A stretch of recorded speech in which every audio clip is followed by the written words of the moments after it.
start with your defensive line. Obviously, you lost pieces from last year, and you had to bring in a bunch of new guys. But you've been really complimentary of how they played, and it's showed up. So, are they above your expectations of where they're playing right now up front? No, not. I wouldn't say above. I've been very complimentary of them because I think we've done a really nice job of evaluating exactly what we need and making the scheme fit those guys. How they play is what I'm way more proud of that than I am the statistics. You know, guys are playing hard, they're playing with a lot of energy, and they're playing together. You know, they feed off each other, and that is, as top to bottom unit, when you're playing 8 to 10 guys, that's probably something that we've been lacking a little bit. But they're fun to coach. They're exciting to watch. Transfers can be hit or miss, but it looks like most of those transfers up front have been pretty big hits. Yeah, I think it's part of the evaluation.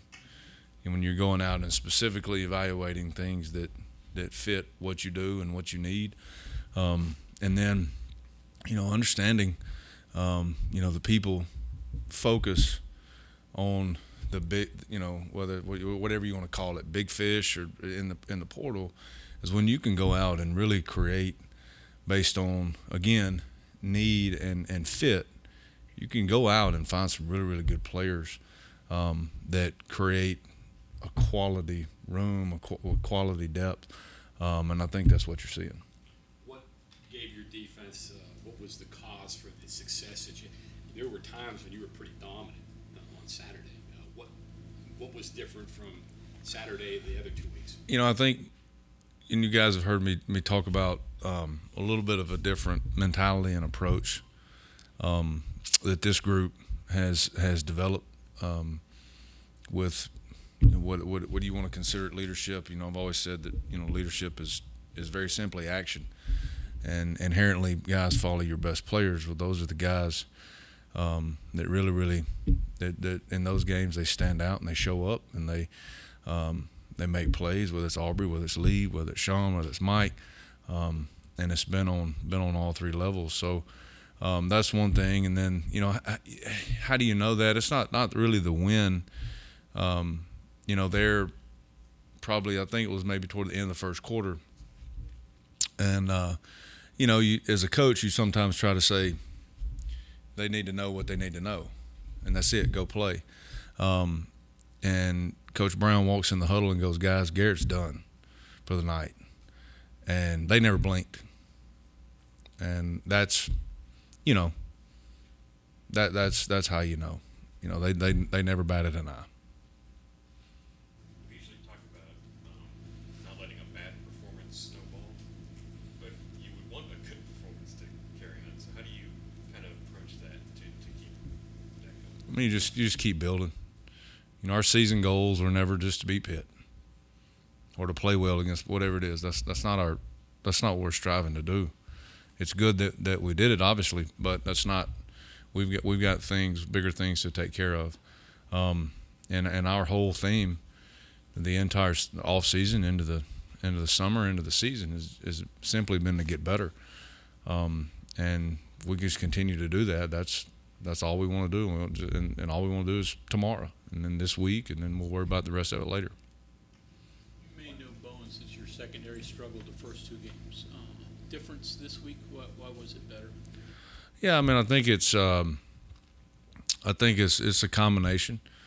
I think that number one, I think Penn State going into the game was probably a little undervalued at receiver, and we didn't play we didn't do some things as well fundamentally as we could, and then quite honestly, I had a couple of bonehead mistakes in game two, but there's a lot of things, and you heard me say this last week, that a lot of adjustments that I held out, and I did that by design. And so I think it was a combination of personnel and then getting those adjustments in the game. And I expected some of the things that Pitt presented us with their overall plan. I didn't expect it to be the volume of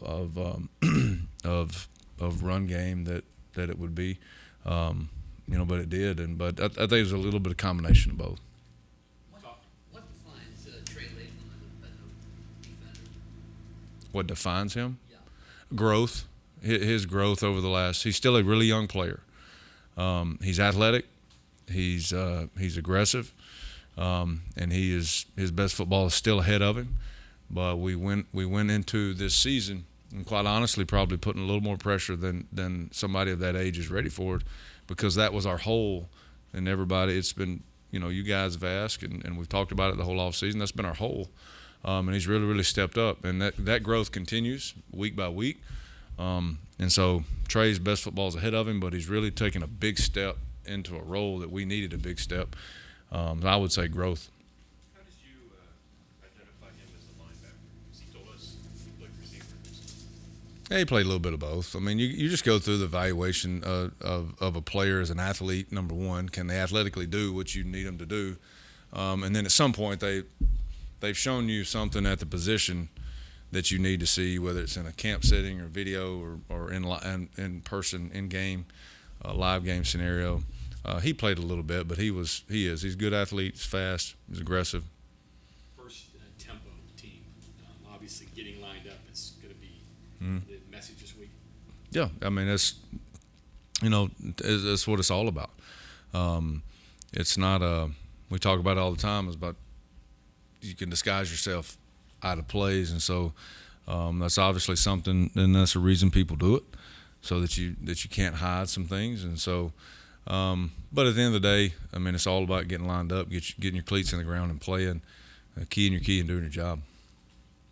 Getting back to Trey, is there an advantage, if any, that he made his first start at Penn State, kind of thrown into the fire there? I guess Yeah, I mean, it never hurts. You're not gonna. I say you're not going to play. He may not play in a bigger environment, but this environment Saturday night was better. I thought overall, just environment, maybe not as big, but our crowd was phenomenal. So, the only difference is home crowd versus an away crowd. But it was good. It was good for him to. He made a couple of plays in that game. I thought the game really started to slow down to him. And so, does it help? I'm sure it does, but it definitely never hurts. Jordan, you may not want to give the secret away, I don't know, but the evaluation you're talking about, for some of these guys, there's not a lot of tape that was available, and different schemes, I'm guessing, too, but how do you find people with such limited footage and then find out that it is a hit, and then you do feel comfortable going forward? You just trust your evaluation. There's certain things athletically that you look for. Just an example is, I think a lot of people use, it's no secret, is your foot speed, which directly relates, in my opinion, to your athleticism. So once you see it, you see it. I mean, you take a guy like Eddie V, that was all off of a cell phone video, 2 days a week for 5 months. And however damn cold it gets in Finland, so kudos to him. But that's what it was. But you see things that can carry over athletically into the game of football. So you just trust your evaluation, and nobody is ever going to be 100%. But if you just trust it, you believe in what you see, and you stick with it, you'll be right more than you're wrong. Tell me, go ahead. Just being a former D-line coach, what has Coach Jackson done with this group that they've played so well early on? I mean, I think AJ's fundamentally one of the probably the best I've ever been around, and this group is really this is you get into a tenure somewhere, and it takes time, right? You get your guys and your attitude and your approach, and it just starts to take over, and it takes time to do that, and I think that's what you see, and he just they respond to him, and he does a good job with them on the field, with them off the field. And he demands a standard and an expectation, and he demands it in pre-practice and individual, down to team, down to the walkthrough, and so you're definitely starting to see that. Tell me, you recruit him hard the first time, you pick someplace else. I would think sometimes you could take that personally and say, I'm not going to take you the second time around.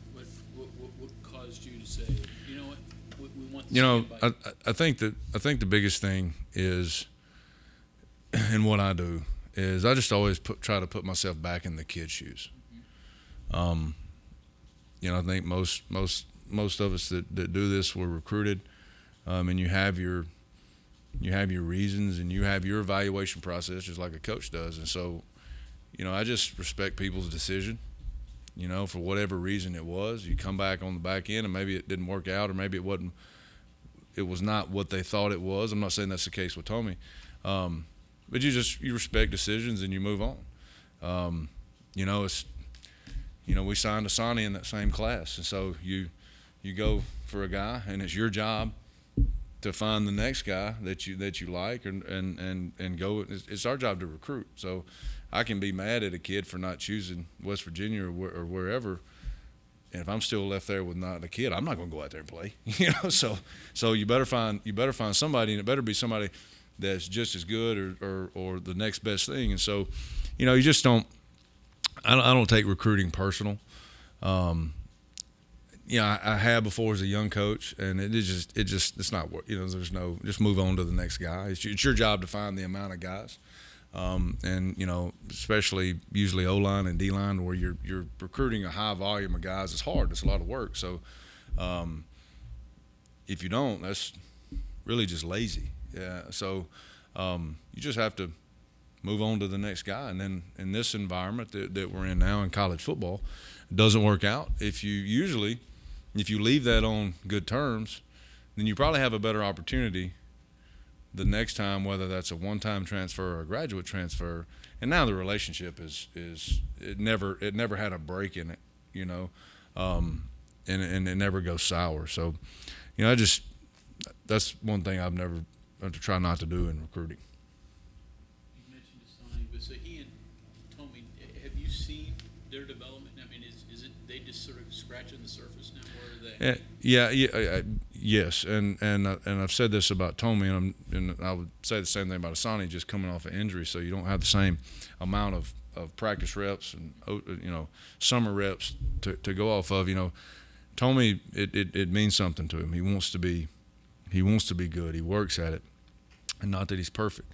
You know, Asani is coming off and played his first college snap 6 months after a knee injury that usually takes 8, and that should tell you what you need to know about how he handles his business. So, very similar young men in their approach, very similar skill set, and you know, I'm glad that we got him.